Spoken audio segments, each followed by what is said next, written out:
Nothing keeps visitors engaged with your website like consistently creating blog posts. But if you're new to the WordPress game, then it can be a bit intimidating at first glance. Don't worry, I'm going to take you step by step through the process of creating your first WordPress blog post, and by the end of this video, you're going to feel like a pro. Buckle up, because here we go.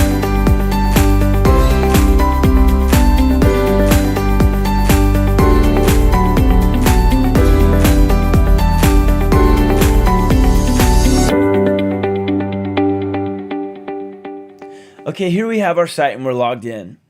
This is what's called the dashboard. Yours might look differently based on what theme you have activated, but there's a few elements here that are on every single WordPress site, like the post link here on the left-hand side.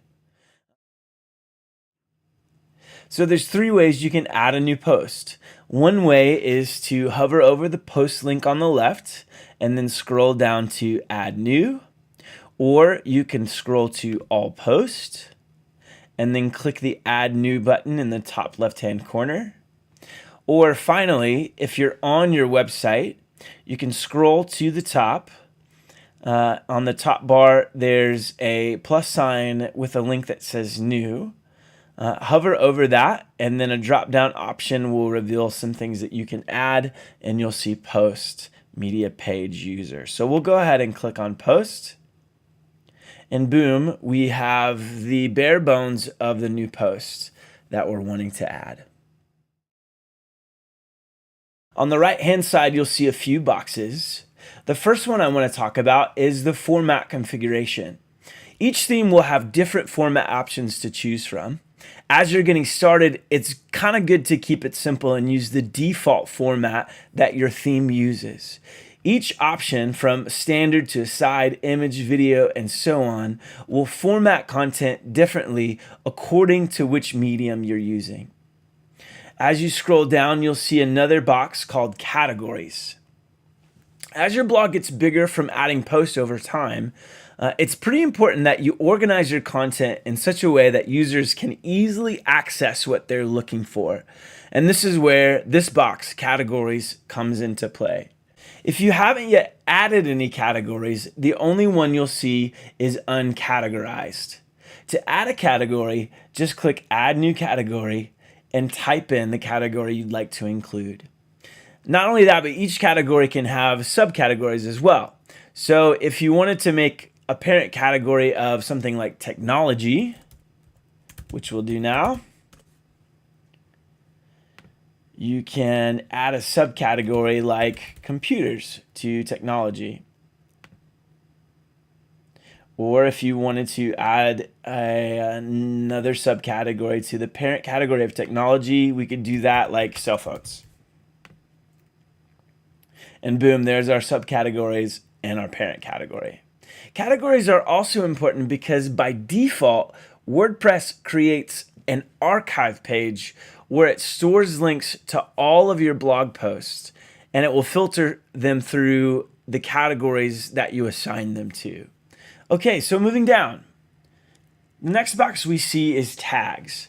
Tags are like categories, but much more specific. You enter tags by typing them into the tags field and separating them with commas. Just like that. So if we keep running with our theme of technology, we could say our parent category is technology and our subcategory is cell phones. And so our tags, we could choose something like Apple iPhone or Samsung Galaxy. I hit enter or add or click the add button and boom, there are our tags. Okay, now for our content. If you scroll all the way back to the top, you'll see the title field. So here's where we enter our title. And you'll notice that when we scroll out of that box, it'll add a URL according to which permalink setting that we've set up, which we'll talk about here a little bit later. Right underneath that is our what you see is what you get content editor. A shorter version for that is WYSIWGET IWYG or WYSIWYG. You'll see that online every once in a while, and if you're wondering what that stood for, now you know. It's very similar to most text editors that you're probably familiar with, like Microsoft Word and so on. So I've copied some dummy text, and I'll just paste that here so we can kind of work around with it. There's a lot of different options to play around with here, but I want to talk about the most important ones. The first one would be our headings. So you can create different headings by going up to this first rectangle on the left-hand side of the content editor, clicking on it, and it reveals a drop down. And here we have the different headings that we can choose, along with the short keys, if you want to get technical and save some time by not having to click so much. So one way that we can create a heading is by going up here, clicking on the first heading, and then typing in heading 1. Another way would be to copy some text and paste it, highlight it, and then choose a heading for it as well. Obviously, you choose the size of the heading based on the importance or categorization of the text that you're using it for. As a side note, I discourage you from using headings to make text bold. There's actually a little button with a B that does that very thing.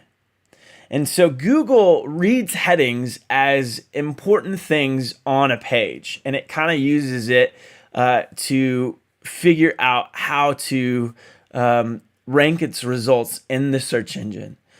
So basically, use the heading option for what it's for, by the headings of the blog post that you have, and then use the bold option if you just want to emphasize certain text inside of a paragraph. Another feature that's important with your text editor that I'd like to talk about is the link button. So if you look up here, the link button is the button that looks like a chain. If you hover over it, each of these options kind of gives you a drop down with some text to kind of let you know what they are. Another important feature that you'd want to know about is our link button. You can find it here at the very top. Looks like a little chain. So we'll go ahead and create a link, and how I'll do that is I'll put my cursor below my text, click the link button, and type in my URL, mystricwebdesign.com. So if I hit enter, all you would see is this very thing that is a link. But if you want the link to be something like this is a link that when a user scrolls over it and clicks on it, it brings you to a different page, what you have to do is click the gear option. And then you'll see there's two things here. There's our URL that we've typed in, and then link text. This is a link. Then we update that, and now when the user scrolls over it, the little hover hand will appear, and when they click on it, it'll take them to that web page. Another way to create a link would be to make some text, highlight it, click on it, and then we'll add it. mystricwebdesign.com. And then boom, the same thing that we did here by adding the URL and then clicking on the gear icon is done by doing that.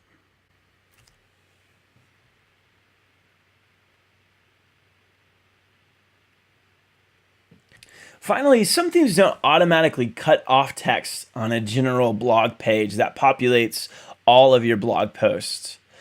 If that's the case and you don't put a read more insert onto your post, you'll actually have the entire blog post where there should only be a tiny snippet. For instance, on mystricwebdesign.com, you'll see that I have all my recent blog posts. And then rather than the entire blog there, it just has the first two paragraphs and a little read more button where they can read the full blog here. And then as you scroll down, you'll see that every single post has that. But if I go into that first blog post that we saw, and I remove the read more insert,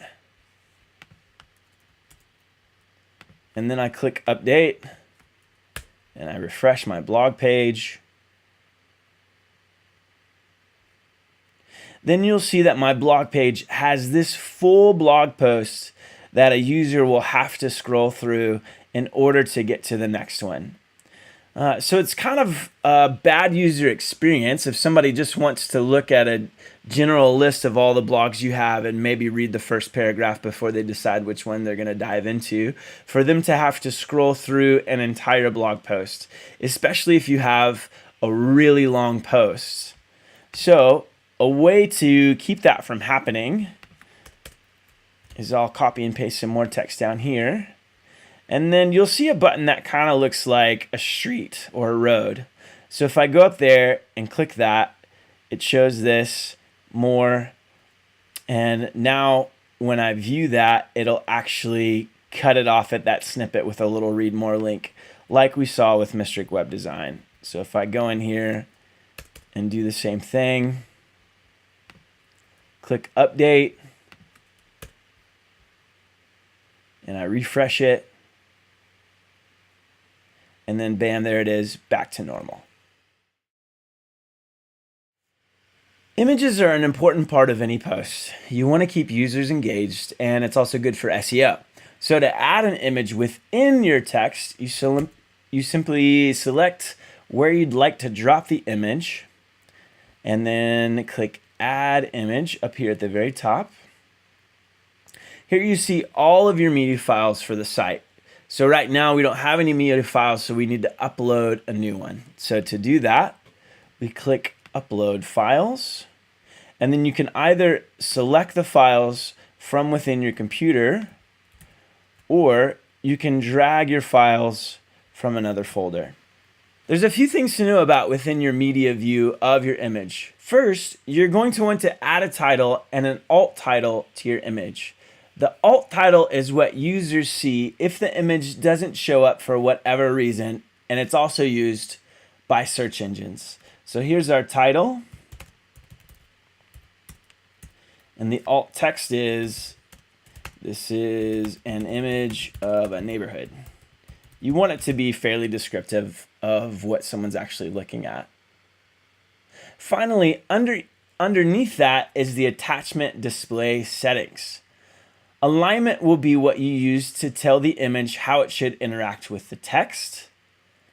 If you want the image to stay left and the text to wrap around it to the right, you'd select left, and then you get the picture for right and center as well. It's kind of the same deal, pretty self-explanatory. If you want there to be a break after and before the image, you select none, and the text won't wrap at all, but be on its own line. Link to is important as well.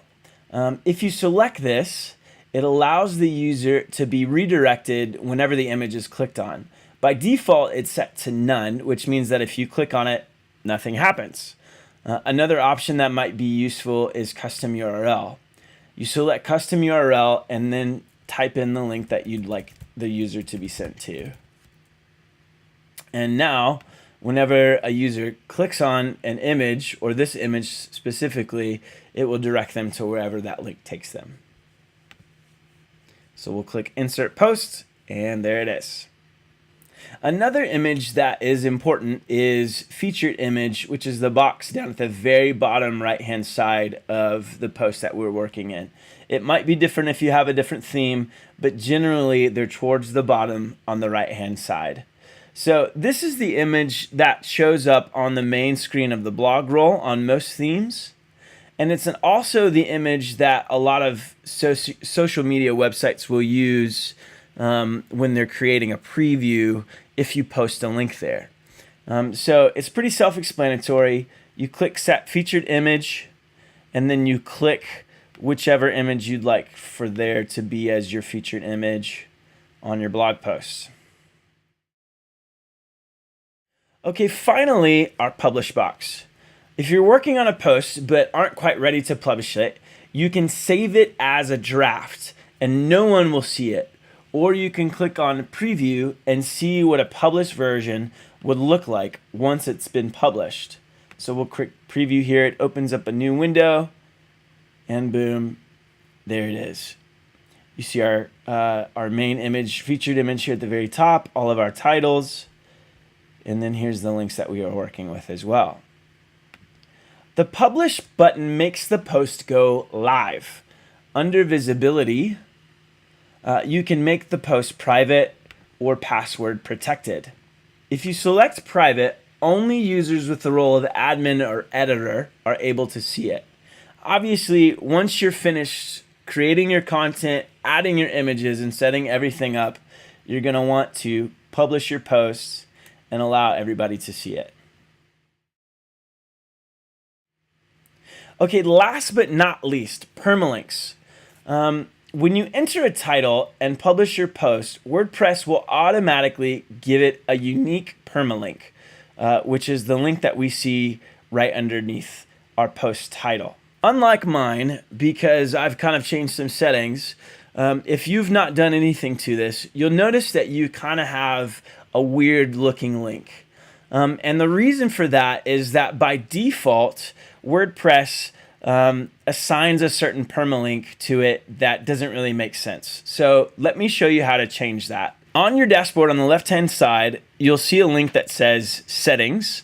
And then as you scroll over that, you'll see another link that says Permalinks.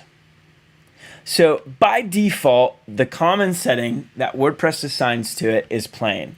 So if you go down here, I clicked on plain, I'm going to click Save Settings. And then I'm going to go back to my post.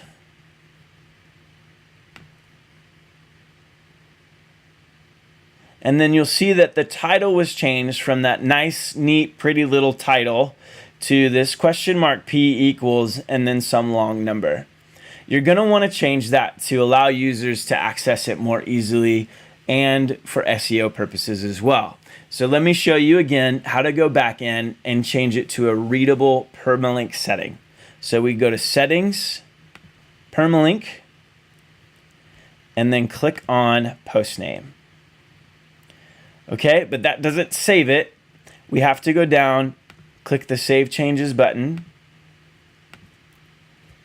And now, whenever we go to our post, here I'll go back in my dashboard. Posts, all posts. There's the post we've been working on. And it's back to our nice, neat, pretty little title. Okay, that's all the time we have for WordPress posts. I hope this was helpful. If you have any questions, don't hesitate to add a comment or email me at mistricwebdesign. Thanks so much for watching. Hey, subscribe to my newsletter to find out when I post new tutorials or great tips on how to make awesome websites. You can click on the link in the description of the video or find the link in the video itself.